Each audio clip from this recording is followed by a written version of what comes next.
An orphan with no money, no connections, but a burning ambition to create the most famous watch brand in the world. How did he do it? Welcome to the incredible rags to riches story of Rolex.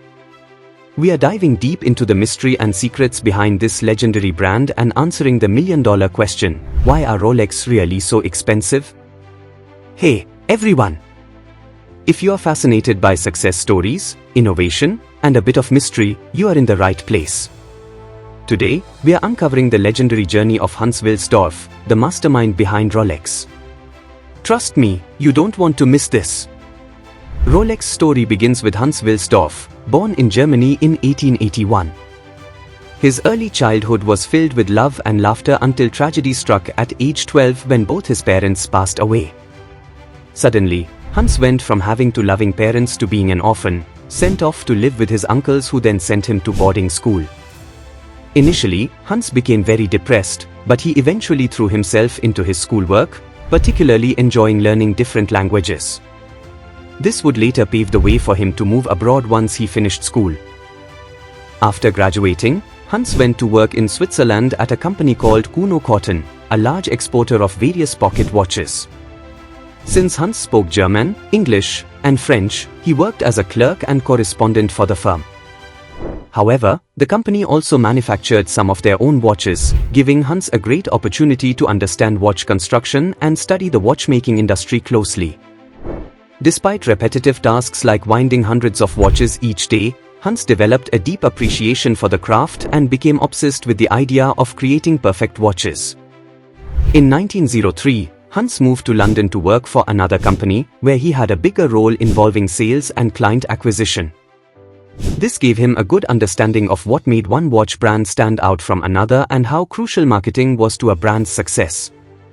Although these jobs were enjoyable, Hans was already dreaming bigger, wanting to implement the skills he learned for himself.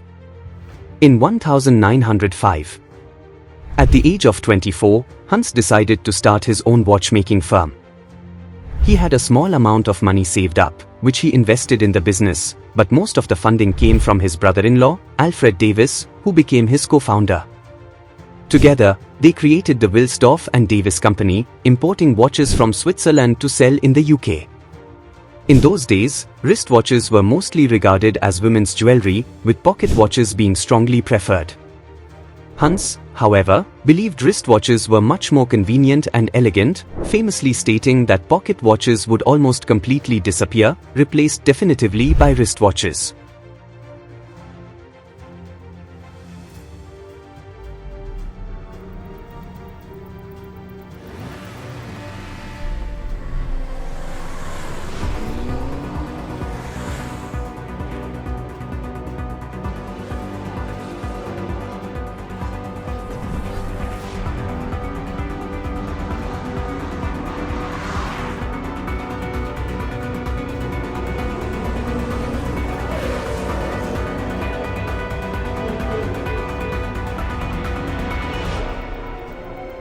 Rolex quickly gained a reputation for precision.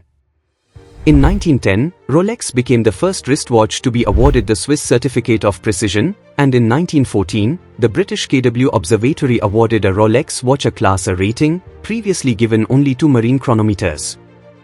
This association with quality attracted more sales, but then World War I broke out. By 1914, Rolex headquarters in London had over 60 employees and had become the export center for every market they sold to. However, with Germany becoming Britain's enemy and Hans being of German descent, tensions rose. Additionally, the British government imposed a wartime import duty of 33% on all luxury goods. To avoid conflict and gain tax benefits, Hans moved Rolex headquarters to Switzerland, neutral during the war. Buy a Rolex watch.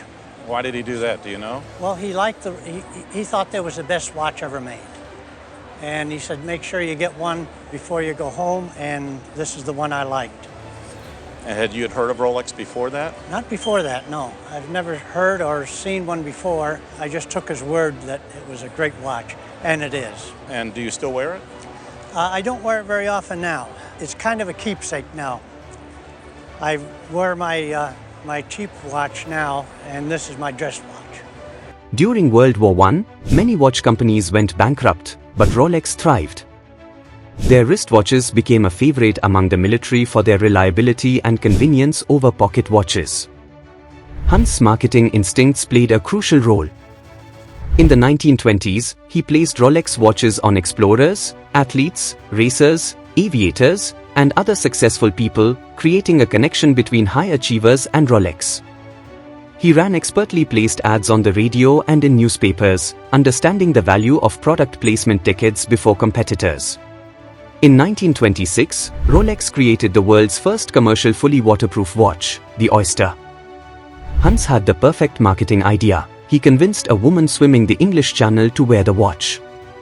After over 10 hours in cold water, she emerged with the Rolex Oyster completely intact, generating headlines. Hans then told dealers to display the waterproof Oyster watches in fish tanks in their windows, inevitably catching the eye of passers-by. 5 years later, Rolex developed the perpetual rotor, which automatically wound a watch, previously considered impossible. Hans made it his mission to ensure popular people wore Rolex, especially those involved in daring challenges. The first flight to Everest was performed by a crew wearing Rolex Oysters, and Malcolm Campbell wore a Rolex when setting a land speed record in Utah in 1935. This strategy of great marketing mixed with new innovations allowed Rolex to rapidly expand and gain popularity. In 1945, on the company's 40th anniversary, Rolex released the Datejust, the world's first automatic watch with a date window on its dial. However, shortly before the ceremony, Hans lost his beloved wife, Florence. Widowed at 63 with no children, Hans began thinking more about his own mortality. To ensure the future of his empire, he established the Hans Wilsdorf Foundation in 1946, transferring his 100% ownership stake in Rolex to the foundation. This organization still maintains full ownership and control of Rolex. As a foundation, there are no corporate taxes on profits, with a large percentage going towards charitable causes, including education grants and watchmaker training.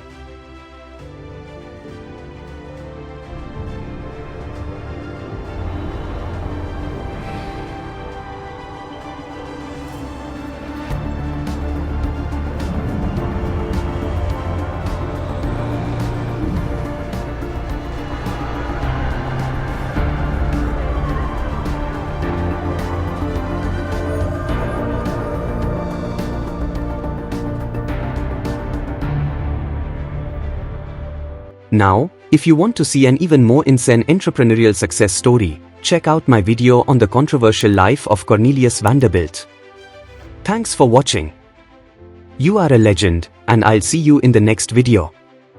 Cheers!